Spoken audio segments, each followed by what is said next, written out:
ఆర్టీసీని ప్రైవేటైజేషన్ చేస్తారని వైసీపీ వాళ్ళు అంటున్నారు. ప్రస్తుతం మనతో పాటు గౌతమ్ రెడ్డి ఉన్నారు, ఆయనతో మాట్లాడారు. సరే, ఎక్కడ ఆర్టీసీని ప్రైవేటైజేషన్ చేస్తామని చెప్పలేదు, జస్ట్ ఎలక్ట్రిక్ బస్సెస్ తెస్తామని చెప్పారు. దాన్ని ప్రైవేటైజేషన్ చేస్తున్నారని మీరు అనుకుంటున్నారు? ఒక పక్కన గత ప్రభుత్వంలో ప్రైవేటు సంస్థల్ని కాదని జగన్మోహన్ రెడ్డి గారు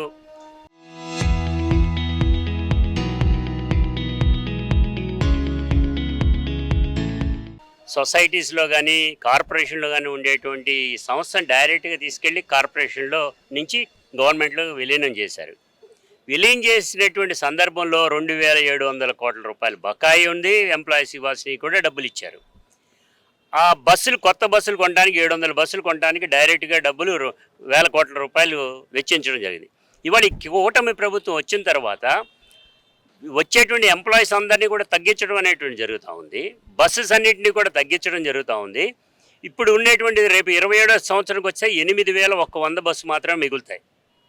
ఇవాళ ఉన్న దీని ప్రకారంగా అయితే మనకి ఉండేటువంటి దీని ప్రకారంగా శ్రీశక్తి దాంట్లోనే డైరెక్ట్గా 25 lakhs మహిళలు ఇప్పుడు ప్రయాణం చేస్తున్నారనేటువంటి తెలిసింది. దీనిలో 250 కోట్ల రూపాయలు ఇవ్వాలి.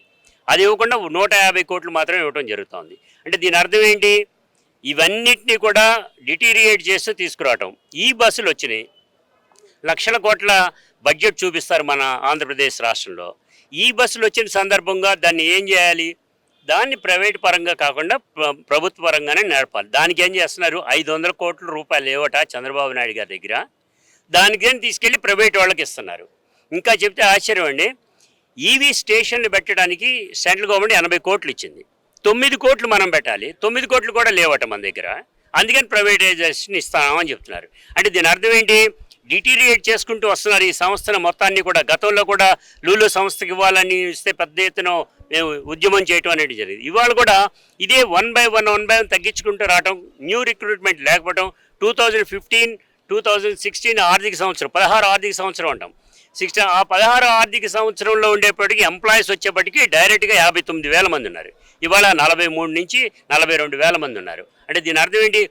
కొత్తగా ఒక్క రిక్రూట్మెంట్ కూడా లేకుండా, కొత్త బస్సులు రాకుండా, వచ్చిన బస్సులు ప్రైవేటైజ్ చేస్తూ అనేక రకాల ఇబ్బందులు క్రియేట్ చేస్తూ ఈ రాష్ట్రంలో ఉండేటువంటి ఏవైతే బస్ డిపోస్ ఉన్నాయో వాటిలో ఉండేటువంటి స్థలాలు ఏదైతే ఉన్నాయో ఖరీదైనటువంటి 1,00,00 కోట్ల రూపాయలు విలువ చేసే ఇవన్నిటిని ప్రైవేటు వాళ్ళకి దారాదత్తం చేసి ఈ సంస్థను నిర్వీర్యం చేయాలని, పేదవాడి జీవన చక్రమైనటువంటి ఆర్టీసీ బస్సు పైన వాళ్ళు పెద్ద బాంబు వేయబోతా ఉన్నారు. ఇది సరైనటువంటి కాదు. వెంటనే దీన్ని ఆపాలి. ఆపకపోతే ఉద్యమం ఉధృతం చేస్తాం. ఇప్పటికే నెక్స్ట్ రేపు సోమవారం నాడు ప్రతి వైఎస్ఆర్ ట్రేడ్ యూనియన్ కార్యకర్త జిల్లా కలెక్టర్లకి మెమోరాండం ఇవ్వాలని కూడా చెప్తాం. అది కూడా ఆగకపోతే కనుక ప్రత్యక్ష కార్యాచరణకి కూడా వెళ్తామని కూడా తెలియజేస్తాం. జగన్ హయాంలో అసలు బస్సులు కూడా కొనలేదు, ఇప్పుడు వచ్చి దుష్ప్రచారం చేస్తున్నారని మంత్రి అంటారు. 700 బస్సులు కొన్నాం. 2,700 రూపాయలు ఏ డేట్తో సహా నేను ఇస్తాను.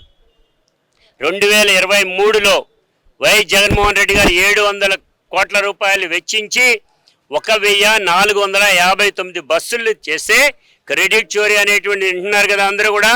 అవన్నీ కూడా ఇచ్చి డైరెక్ట్గా బస్సులు ఇవ్వబోతా ఉంటే ఎన్నికలు వచ్చినాయి, కోడ్ వచ్చింది అని ఆపేసి ఇవాళ వీళ్ళు వచ్చి ఈ బస్సుల్ని మేము తెచ్చామని చెప్పుకునేటువంటి సిగ్గుమాలినటువంటి దౌర్భాగ్యమైనటువంటి పరిస్థితిలో ఏబిసిడీలు తెలియని మంత్రి ఉన్నాడు. ఇక్కడ ఏం మాట్లాడితే కూడా తెలియనటువంటి మంత్రి ఈ రోజున ఆ మాట మాట్లాడుతున్నాడంటేనే అర్థమవుతుంది. అందుకే చెప్తున్నా, ఇవాళ మేము చర్చకు కూడా సిద్ధంగా ఉన్నాం. మా హయాంలో ఈ ఆర్టీసీ బస్సుని ఆర్టీసీని ఏ రకంగా వృద్ధి చెందించామో మీరు ఏ రకంగా చేయకుండా దీన్ని నష్టపరుస్తున్నారని కూడా చెప్తామండి. అందుకని అంటే అన్ని యూనియన్స్ అందరూ జేఏసీలో జాయిన్ అవుతున్నారు, మీ యూనియన్ ట్రేడ్ కూడా జాయిన్ అయ్యే అవకాశం ఉందంట. ఈ ఎటువంటి పరిస్థితుల్లో ఆర్టీసీని సంరక్షించడం కొరకు ఏ పార్టీతో అయినా కానీ, ఏ ట్రేడ్ యూనియన్తో అయినా కానీ, ఏ అసోసియేషన్తో అయినా కూడా కలవడానికి మేము సిద్ధంగా ఉన్నాం. What is your next move on this? వచ్చే సోమవారం నాడు అన్ని జిల్లా కలెక్టర్ ఆఫీసుల ముందు, ఆర్టీసీ డిపోల దగ్గర మేము ఈ యొక్క నిరసనకు సంబంధించినటువంటి ఈ మెమోరాండమ్స్ ఇస్తాం. అప్పటికి కూడా ప్రభుత్వం నుంచి సరైనటువంటి ప్రకటన రాకపోతే కనుక ప్రత్యక్ష కార్యాచరణకి వెళ్తాం. సో చూసారు కదా, వచ్చే మండే అయితే అన్ని కలెక్టర్ ఆఫీసుల దగ్గర అయితే మేము మెమోలు ఇస్తాము, ఆర్టీసీ ప్రైవేటైజేషన్ ఆపుతాము అని చెప్పి అయితే గౌతమ్ రెడ్డి అంటున్నారు. కెమెరామెన్ ధీరజ్తో అథా మొహమ్మద్, RTV విజయవాడ.